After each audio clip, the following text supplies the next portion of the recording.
Hello everyone, ICT with Vilas sir online ক্লাসে তোমাদের সবাইকে স্বাগত। HSC ICT chapter digital device, topics Eder. এখানে আমি অ্যাডারের সংজ্ঞাটা লিখে নিছি। যে ডিজিটাল সার্কিটের মাধ্যমে বাইনারি যোগ করা হয় তা হচ্ছে অ্যাডার। আমরা এতক্ষণ বা এর আগে যতগুলা ক্লাস আলোচনা করেছি, যখনই যুগের প্রয়োজন এসেছিল আমরা বুলিয়ান যুগ ব্যবহার করেছি, কিন্তু ডিজিটাল ডিভাইসের যখন আমরা অ্যাডারে আসবো, অ্যাডারে আমরা বুলিয়ান যুগ ব্যবহার করতে পারবো না, শুধু অ্যাডার অংশতে বাইনারি যুগ হবে। এখানে আসো, অ্যাডার দু ধরনের। অ্যাডারের প্রকারভেদ, অ্যাডার দু ধরনের। এক হচ্ছে হাফ অ্যাডার, দুই হচ্ছে ফুল অ্যাডার। হাফ এডারের বাংলা হচ্ছে যুগের অর্ধবর্তনী, ফুল এডারের বাংলা হচ্ছে পূর্ণ যুগের বর্তনী। আমি এখন হাফ এডারটা নিয়ে আলোচনা করব।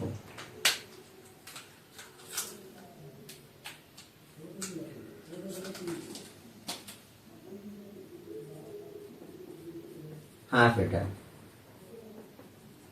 যে এডারে দুটি বাইনারি বিট যোগ করলে, দুটি বাইনারি বিট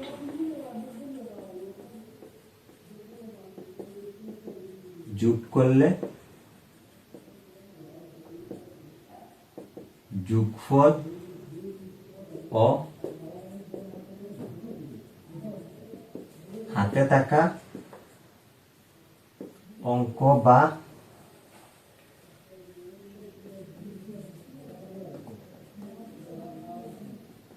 ক্যারি পাওয়া যায়, তা হচ্ছে হাফ এডার। আমরা হাফ এডারকে সংক্ষেপে এই হাইফেন দিয়ে এ লিখতে পারি। এখন হাফ এডারের ব্লক ডায়াগ্রাম দেখাবো। হাফ এডারের ইনপুট লাইন এবং আউটপুট লাইন সমান থাকবে।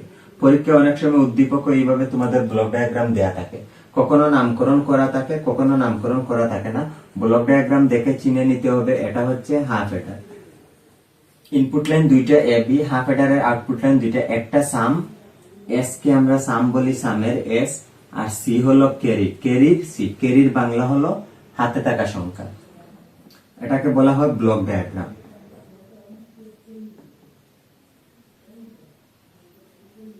এখন আমরা ট্রুথ টেবিলে চলে যাব, বা সত্যক সারণী আমরা যাকে বলি, ট্রুথ টেবিল। ট্রুথ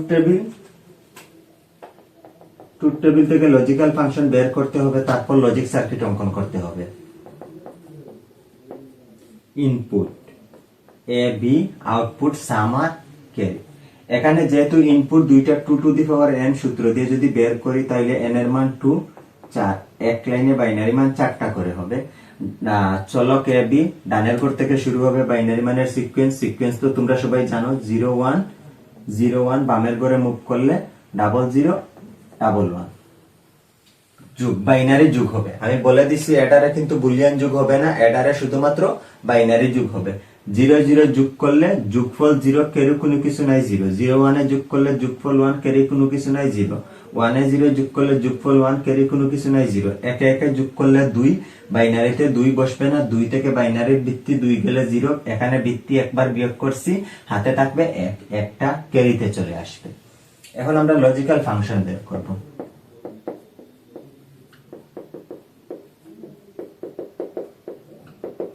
এই ট্রুথ টেবিল থেকে লজিক্যাল ফাংশন বের করব।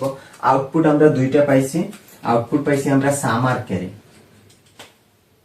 সাম এবং ক্যারি, সামের জন্য একটা লজিক্যাল ফাংশন বের হবে এবং ক্যারির জন্য একটা লজিক্যাল ফাংশন বের হবে। সামের এই লাইন, সামের 1 গুলা হিসেবে আসবে। এই 1 বরাবর যদি ইনপুট লাইনে আসি, এর মান 0, বির মান 1, এই 1 বরাবর আসলাম, এর মান 0, বির মান 1। তাহলে আমি এর আগে একটা ক্লাসে যখন বলেছিলাম যে কোনো সংখ্যার মান যদি 0 থাকে তাহলে তার উপরে নট বসবে, 1 থাকলে নট বসবে না। এই 1 বরাবর আসলে আমার হবে এ নট বি, মিডলে বসবে প্লাস। এই 1 বরাবর আসলে এ বি, এর মান 1, বির মান 0, বসবে এ বি নট। এটাকে সরলীকরণ করলে আমরা পাই এ XOR বি। এই সূত্রটা তোমরা জানো, আমি এক্স অর গেটে আলোচনা করেছি। এখন আসো ক্যারিতে। ক্যারিতে শুধু একটা 1 আছে, এই 1 বরাবর ইনপুটের পরে আসলে এ বি, এর মানও 1, বির মানও 1, সুতরাং এখানে বসবে এ বি। এখন আমরা অঙ্কন করব লজিক সার্কিট। আমরা প্রথমে ব্লক ডায়াগ্রাম, তারপরে ট্রুথ টেবিল, তারপরে লজিক্যাল ফাংশন, সর্বশেষ আমরা অঙ্কন করব লজিক সার্কিট।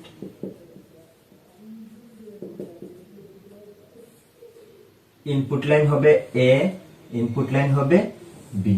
এটা সরলীকরণ করার পর এক্স অর গেটে চলে আসছে। এখানে আমরা এক্স অর গেট অঙ্কন করব। এ থেকে গেছে, বি থেকে গেছে, সাম সমান এ এক্স অর বি। সি তে যখন আসবো, সির এ ইন্টু বি গুণ হিসাবে আছে, তাহলে এন গেট হবে। লাইন যাইবে, এ থেকে যাবে, বি থেকে যাবে। এখানে সি সমান এ বি। আমার গেট অঙ্কন করা শেষ। তাইলে আমরা কি শিখলাম? এডারের সংজ্ঞা শিখলাম। এডার দুই ধরনের, হাফ এডার এবং ফুল এডার। হাফ এডারের সংজ্ঞা শিখলাম, হাফ এডারের ব্লক ডায়াগ্রাম, হাফ এডারের ট্রুথ টেবিল। ট্রুথ টেবিল থেকে কিভাবে লজিক্যাল ফাংশন বের করতে হবে আমি সেটা দেখিয়ে দিয়েছি। তারপর লজিক ফাংশন থেকে লজিক সার্কিট অঙ্কন করেছি। এখন যদি পরীক্ষায় বলে হাফ এডারকে শুধু মৌলিক গেট দ্বারা, অথবা শুধু ন্যান্ড গেট দ্বারা, অথবা শুধু নর গেট দ্বারা বাস্তবায়ন করো, তাহলে কিভাবে করবা আমি একটু দেখিয়ে দিচ্ছি। হাফ এডারকে শুধু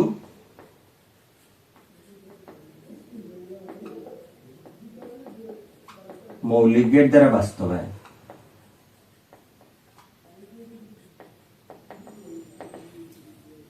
আমরা জানি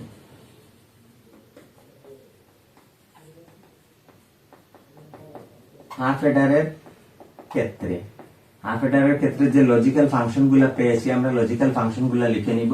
আমরা সাম সমান পেয়েছি A not B plus A B not, এবং ক্যারি সমান পেয়েছি এ বি। মৌলিক গেট দ্বারা মৌলিক গেট তিনটা, and gate, or gate, not gate. এই তিন গেট ব্যতীত অন্য কোনো গেট এখানে ইউজ করতে পারবো না। And gate, or gate, not gate, এই তিনটা গেট দিয়ে আমরা, মৌলিক গেট তিনটা দিয়ে আমরা হাফ এডারের লজিক্যাল ফাংশন গুলাকে বাস্তবায়ন করব। এখানে চলক হিসাবে আছে এ, চলক হিসাবে আছে বি। সামের ক্ষেত্রে সিঙ্গেল এ নট আছে, সিঙ্গেল বি নট আছে। এখানে এ থেকে আমরা এ নট এঁকে নিব, বি আছে, বি থেকে আমরা বি নট অঙ্কন করে নিব। সিঙ্গেল নট অঙ্কন করা শেষ। এখানে এ নট বি গুণ হিসাবে আছে, তাহলে এন গেট হবে। লাইন যাবে, এ নট থেকে যাবে, বি থেকে যাবে, হবে এ নট বি। আবার এ বি নট গুণ হিসাবে আছে, এন গেট হবে। লাইন যাবে, এ থেকে যাবে, বি নট থেকে যাবে, এ বি নট। এই দুইটা যোগ হিসাবে আছে একসাথে, এখন অর গেট হবে। তাহলে এখানে পাইছি সাম সমান A not B plus A B not. সামের অংশ শেষ। এখন ক্যারিতে আসি। ক্যারিতে সি সমান এ বি, গুণ হিসাবে আছে, এন গেট হবে। এ থেকে লাইন যাবে, বি থেকে লাইন যাবে, ক্যারি সমান এ বি। তাহলে হাফ এডারকে শুধু মৌলিক গেট দ্বারা বাস্তবায়ন করা শেষ হয়ে গেছে। এখন হাফ এডারকে শুধু ন্যান্ড গেট দ্বারা আমরা বাস্তবায়ন করব।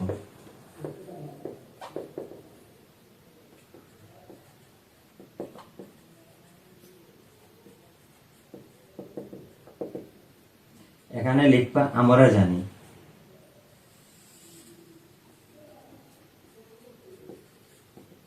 আমরা জানি হাফ এডারের ক্ষেত্রে, হাফ এডারের বেসিক লজিক্যাল ফাংশন গুলো একটু মুখস্থ করে নিবা। সাম সমান A not B plus A B not. এটাকে ন্যান্ড গেটে নিতে হলে সর্বপ্রথম পূর্ব পশ্চিম চিন্তা না করে যেটা লজিক্যাল ফাংশন আছে তার উপরে ডাবল নট দিয়ে দিতে হবে। তারপর ডি মর্গানস ল অ্যাপ্লাই করলে পাবো এ নট ইন্টু বি নট। একটা নট সূত্র অনুযায়ী ভেঙে গেছে, আর একটা নট আছে, এবং ক্যারি সমান এ বি। তার উপরে শুধু ডাবল নট দিলে চলবে। এখন এখানে আমরা পেয়েছি চলক হিসাবে এ পেয়েছি, চলক হিসাবে বি পেয়েছি। যদি এই লাইনে আসি, তাহলে এ নট বি একটা নটের নিচে আছে, এর জন্য সিঙ্গেল একটা ন্যান্ড গেট আঁকতে হবে। এ নট, কারণ এ থেকে লাইন একটা আর একটা কেটে আমরা দুইটা ঢুকাইছি। আমরা জানি NAND গেটে সর্বনিম্ন ইনপুট লাইন দুইটা। তারপরে বি, এই দুইটা মিলে এখন একটাতে গেছে, এখানে হয়েছে এ নট বি হোল নট। এখানে এ বি নট একটা নটের নিচে আছে, এ থেকে লাইন যাবে আর বির জন্য একটা NAND গেট বানাবো। বি থেকে ইনপুট লাইন একটা পাইছি, কিন্তু ইনপুট লাইন প্রয়োজন দুইটা, আমরা এইটা থেকে কেটে আরেকটা ঢুকিয়ে দিলাম।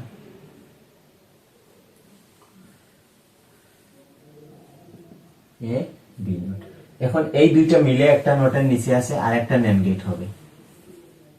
এই দিক থেকে এই লাইন, এই দিক থেকে এই লাইন, চূড়ান্ত লাইন এখন সাম সমান আমরা পেয়েছি A not B whole not into A B not whole not. এখানে নট সাইন একটা দুইটা তিনটা চারটা পাঁচটা, গেট হইছে একটা দুইটা তিনটা চারটা পাঁচটা মিলে গেছে। কিন্তু এখানে একটু রয়ে গেছে আমার ক্যারিটা। ক্যারি প্রথমে এ বি থেকে যাবে, একটা NAND গেট, উপরে আরেকটা হোল নট আছে, যার জন্য আরেকটা NAND গেটে প্রবেশ করাতে হবে। এখন ক্যারি সমান এ বি নট ডাবল নট হয়ে গেছে। এখন আমরা হাফ এডারকে শুধু নর গেট দ্বারা বাস্তবায়ন করব। আমরা জানি হাফ এডারের ক্ষেত্রে সাম সমান অত, সামে যেগুলা সামের লাইনে যেগুলা গুণ হিসাবে আছে এইগুলার উপরে ডাবল নট দিয়ে দেব, কারণ এইগুলাকে যুগে আনতে হবে, নর গেটে কোনো গুণ এলাও হবে না। এখন ডিমর্গানস ল অনুযায়ী যদি আমরা অ্যাপ্লাই করি তাহলে পাবো এ নট প্লাস বি নট, উপরে একটা নট রয়ে যাবে, এখানে পাবো এ নট প্লাস বি নট, উপরে একটা নট রয়ে যাবে।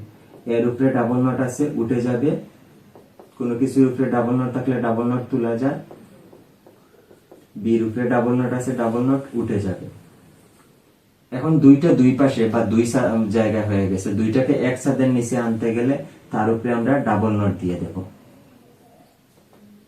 এবং ক্যারি সমান এ, উপরে আমরা ডাবল নট দিয়ে দিব। তারপরে ডিমর্গানস ল অনুযায়ী বাংলায় পাবো এ নট প্লাস বি নট, উপরে একটা নট রয়ে গেছে, অলরেডি আমার যুগে চলে আসছে এবং উপরে হোল নট আছে। গেট যদি আমরা অঙ্কন করতে যাই, প্রথমে চলক হিসাবে এ, চলক হিসাবে বি। এখানে আমরা দেখতে পাচ্ছি এ প্লাস বি নট মিলে একটা নটের নিচে আছে এ, বির জন্য একটা নর গেট অঙ্কন করে নিব। বি থেকে একটা ইনপুট লাইন গেছে, কিন্তু লাগে সর্বনিম্ন দুইটা, এটা থেকে কেটে আরেকটা ঢুকিয়ে দেব।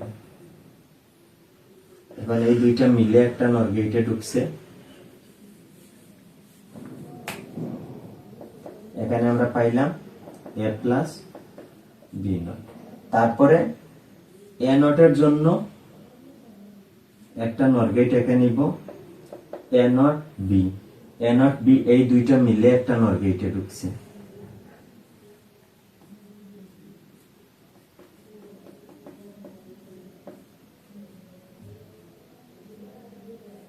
এখন এই দুইটা মিলে একটাতে গেছে, উপরে একটা নট আছে, এই দিক থেকে এই লাইন যাবে, এই দিক থেকে এই লাইন যাবে, আর এইখানে আমরা একটু ওই দিকে বাঁকা করে লিখে নিব A plus B not plus A not plus B not একটা। কিন্তু আমার উপরে আরেকটা নট আছে, যার জন্য আমার পিছনে আরেকটা নর গেট অঙ্কন করতে হবে। লাইন এক লাইন ঢুকছে, এইটা থেকে কেটে আরেকটা ঢুকাতে হবে। তারপর আমরা এখানে এর সমান চূড়ান্ত যেটা আছে সেটা আমরা লিখে নিব। আমরা এখন ক্যারির জন্য যদি আসি, সিঙ্গেল এর জন্য একটা নর গেট অঙ্কন করতে হবে, এ নট বির জন্য একটা নর গেট অঙ্কন করতে হবে, বি নট। এখন এই দুইটা মিলে একটা নর গেটে ঢুকছে, এদিক থেকে এ নট, এদিক থেকে বি নট, তাহলে ক্যারি সমান এখন আমরা পেয়েছি A not plus B not, উপরে হোল নট। আমরা দেখি তো এখানে নট সাইন কয়টা ছিল, একটা দুইটা তিনটা চারটা পাঁচটা ছয়টা, সামের ক্ষেত্রে ছয়টা গেট হয়েছে নাকি, 1 2 3 4 5 6।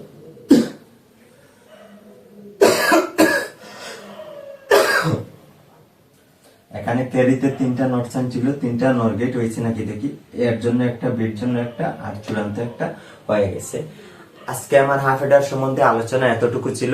আমরা কি কি আলোচনা করেছি আমি আবার একটু রিকল করে দিচ্ছি।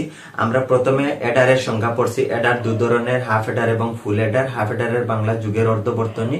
হাফ এডারের সংজ্ঞা পড়েছি। হাফ এডারের ব্লক ডায়াগ্রাম, হাফ এডারের ট্রুথ টেবিল, ট্রুথ টেবিল থেকে লজিক্যাল ফাংশন বের করা শিখেছি। তারপর লজিক ফাংশন থেকে লজিক সার্কিট। তারপর হাফ এডারের লজিক্যাল ফাংশন গুলোকে আমরা শুধু মৌলিক গেট দ্বারা বাস্তবায়ন শিখেছি, শুধু নেন গেট দ্বারা বাস্তবায়ন শিখেছি, শুধু নর গেট দ্বারা বাস্তবায়ন শিখেছি। আমি এক ক্লাসে হাফ এডারের যা আছে সব নিয়ে আলোচনা করেছি। আশা করি তোমরা ক্লাসটা প্রথম থেকে শেষ পর্যন্ত দেখলে ইজি ওয়েতে বুঝতে পারবা। আর অন্য একটা ক্লাসে আমি ফুল এডারের এ টু জেড নিয়ে আলোচনা করব। ততক্ষণ পর্যন্ত সাথে থাকবা। ধন্যবাদ সবাইকে।